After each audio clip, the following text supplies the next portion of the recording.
Can the opposition overcome selfish ambitions in 2027? Former Vice President Atiku Abubakar has once again made it clear to everybody that he would not step down for anyone in the 2027 presidential race.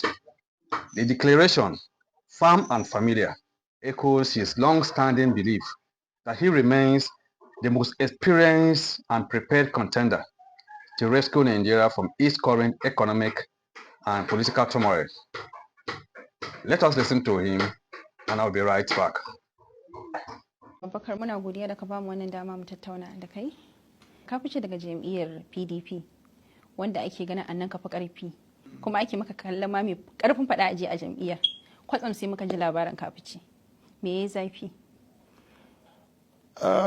Domin gwamnati ta yi ruwa ta yi tsaki ta shiga ta bata jam'iyyar. Ma'ana ta raba jam'iyyar don ita take da karfin yin hamayya da ita, don haka ta tabbata cewa jam'iyyar ba ta samu karfin yin wannan ba. Amma ku ya aka kuka bari har aka shiga aka raba kan jam'iyya? To ai ba mu bane, ya danganta da irin mutanen da suke cikin jam'iyyar. Za ka iya gyarawa ba? Zan iya gyarawa da a ce ni ne shugaban jam'iyyar, amma ba ni ba ne. Amma kana da ƙarfi a jam'iyyar?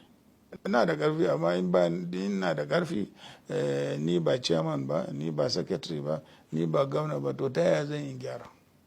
Babu mamakin aka yi zaman tattaunawa ka ja hankalin su ka tunasar da su cewa su yi koyi da siyasar sauran wasu ƙasashe kamar yadda muke gani a America. Ko cikin wannan ɗaki na kira su mun zauna mun yi ta maganganu. To amma son zuciyansu ya fi son ka. Abin ya fi ƙarfin ka kenan shi yasa ka fice? Ba zan ce ya fi ƙarfi na ba. Inda ina da iko sannan na kasa yi, sannan shine zaki ce ya fi ƙarfi na. Amma ban da iko. To yanzu ana ganin kana ta akwai batun haɗaka da ake ganin kana ta shinshina batun haɗakar nan. Yanzu me ake ciki dangane da haka? Kana ciki za ka yi tafiyar haɗaka? Warai da kasi muna ciki. Mu muka kirkiro haɗaka. Mu muka kirkiro sabuwar tafiya. To kamar ya haɗaka za ta kasance? Already ya jam'iyya ce yanzu already. Wace jam'iyya kenan? ADC. Kana cikinta kenan? Ina ciki mana. Za ka yi takarar? A wannan kuma sai lokacin ya zo, yanzu musamman abin da muke kokarin yi ne mu tabbatar da mun kafa ta samu karbuwa gwarai da. Har yanzu kuna kan kafa take? Muna har yanzu muna kai. 'Yan Najeriya suna ta dako suna ta son su san cewa ina ne alƙiblar ka a siyasar ƙasar. Alƙibla ai ba wai sai wajen takara take ba. Alƙibla tana nan wajen ina tsammanin ra'ayi. Mun samu bambancin ra'ayi a jam'iyyar PDP, mun samu bambancin ra'ayi da jam'iyyar da take mulki yanzu. Don haka shi yasa muka yi sabuwar tafiya ko kuma haɗaka. Wasu na ganin cewa lokaci ya ja, ba wani ba shi bane karan farko ka sha fitowa a wannan takara amma ba ka samu, ga shekaru suna karuwa. Ba ka ganin kamar lokaci ya da za ka iya ɗaga matasa kafa ka ba su dama? Ai ban hana su ba. Wa yana su? Ba wani wanda yana su. Amma ba ku jawo su jiki ba, ku nuna masa hanya. Ai jam'iyyar da muka ɗauka yanzu ai matasa da mata muka saka a gaba. Yanzu aka cika haƙuri ka ba wani matashi za ka ba shi dama? Wannan magana daban ne, idan na ce zan tsaya matashi ya kada ni shikenan sai in karba. Ai ba mu kai wannan wurin ba tukun. Idan aka kai gabar da akwai wani matashi da kake ganin kamar ya cancanta, za ka iya ɗaga kafa ka taimaka masa? Me yasa ba zan ba shi taimako ba, kuma in karantar da shi. Akwai zargin za ka raba kafa da gaske ne? Babu kai wannan magana, ba a san ni da wannan halin ba. Ina ce haka nan haka. To yanzu idan ka samu dama ka zama shugaban kasa a Najeriya, me za ka wa talakawa? Da yawa kuwa. Kamar me? Da farko tsaro, tattalin arzikin ƙasa musamman wannan shi ya shafe mu a ƙasar nan, harkokin tsaro da tattalin arzikin ƙasa.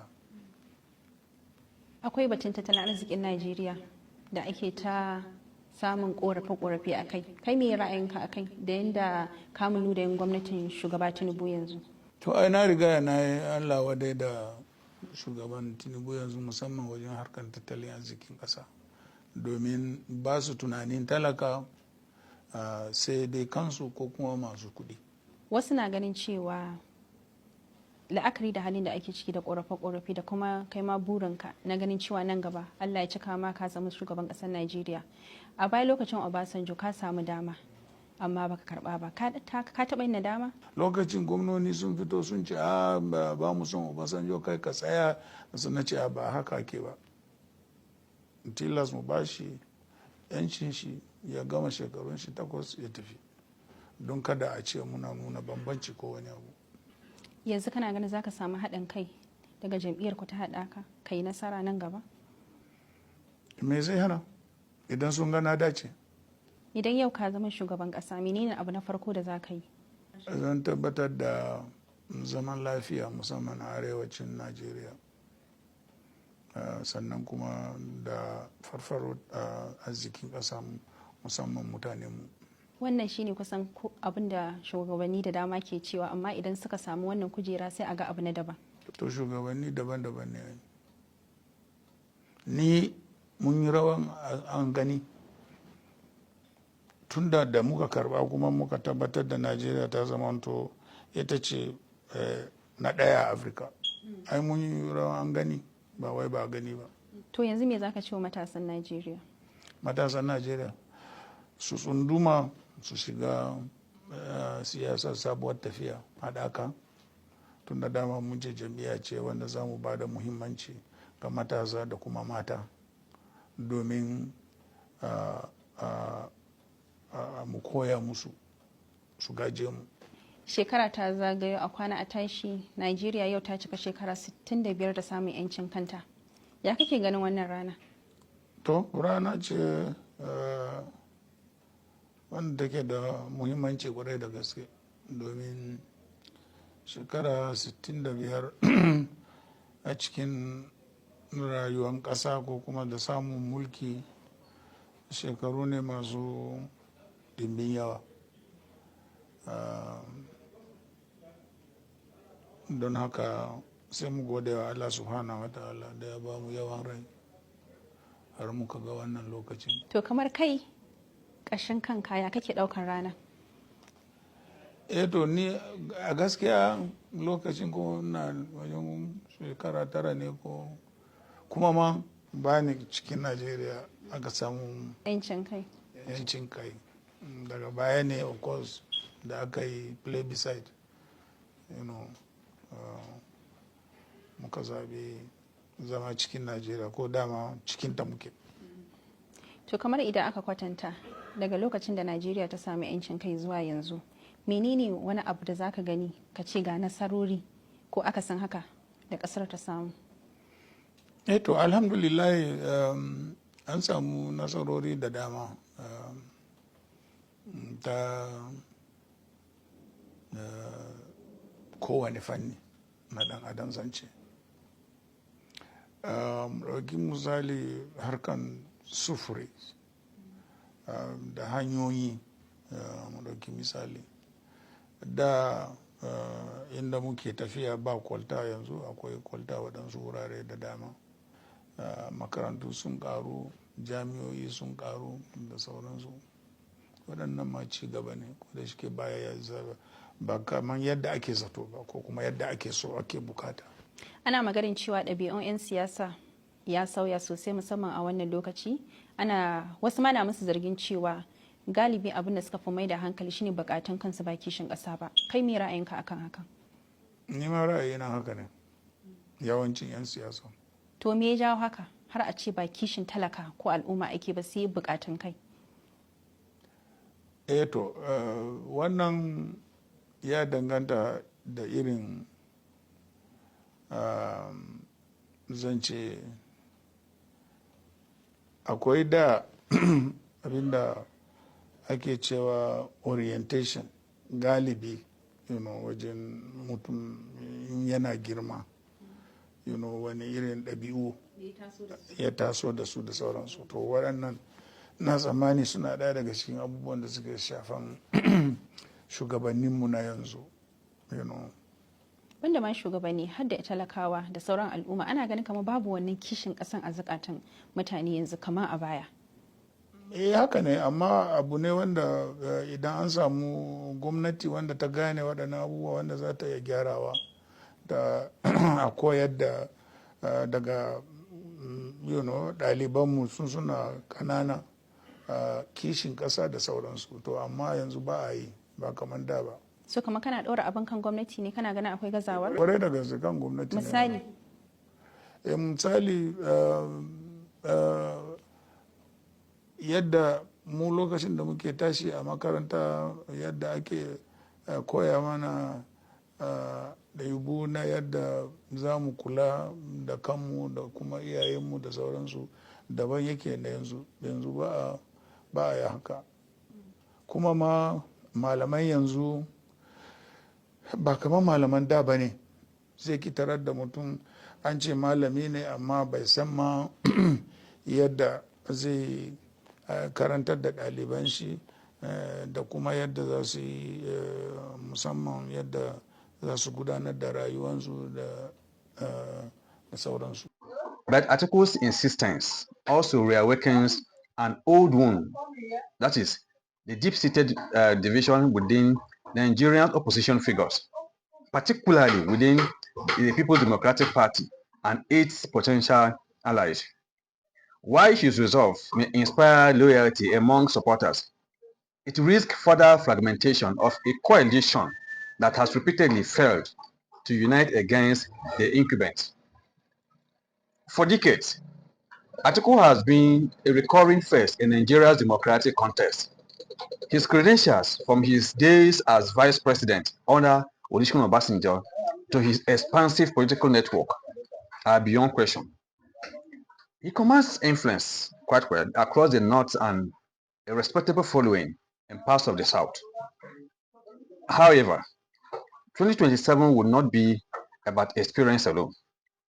Nigerians are increasingly demanding not just a familiar name, but a new vision, the one that connects with the struggles of the youth, the working class, and the disenfranchised. While Atiku's political endurance is admirable, it remains unclear whether he can bridge the generational gap that now defines Nigerian politics. The opposition's greatest weakness and selfish ambition is beyond doubt. Beyond Atiku's personal resolve lies a larger problem, which is the opposition's chronic lack of unity. The 2023 elections vividly exposed this weakness. The PDP, the Labour Party, and other smaller parties all had strong candidates, but instead of forming a united front, they went to battle separately, handing victory to the incumbent political party, which is the APC, on a platter. Now, history threatens to repeat itself. The opposition space is crowded with individual egos and personal agendas. Each political candidate sees himself as the messiah to the people, unwilling to make the necessary sacrifices for collective success.